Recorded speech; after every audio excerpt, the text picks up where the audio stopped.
Hey everyone, welcome to Mix It Up Art. Today we are going to be making this glowing leaf for kindergarten.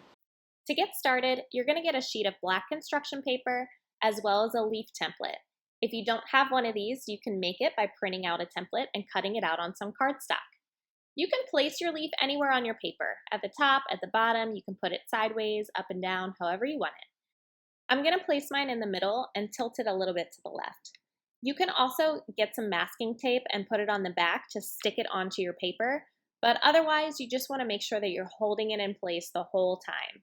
So I'm going to get some different colored chalk pastels. Now it's up to you. You can choose one color, you can choose a bunch of colors, doesn't matter. And what you want to do is make a thick line all around the leaf. So I'm going to be using different colors, like I said, so I'll do a little bit of a section of one color and then I'll move on to the next color. It's really important that the leaf doesn't move around as you're outlining it, so just make sure to hold it in place or, like I said, use some masking tape. And you also want to make sure you're making those lines super thick. So actually the thicker the better. Just make sure you're not making a little skinny, tiny little line, because when we make it look like it's glowing, it will actually erase the line if there's not enough chalk there. So if you're not sure, remember it's better to make the line too thick than too thin.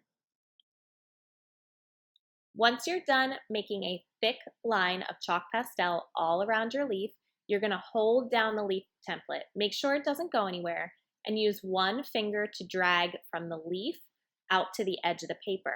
And you're going to do this all the way around the leaf. Notice how I'm dragging from the leaf to the edge of the paper, all the way around in a circle. And you can start to see how this is making it look like it's glowing.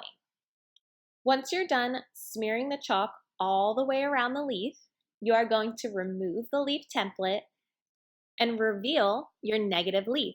So you're going to have some extra chalk, so what you want to do is just tap your paper on the table to get rid of that extra chalk dust, and that is all there is to it. As always, if you make one of these at home, don't forget to tweet me a picture at Mix It Up Art. Have fun!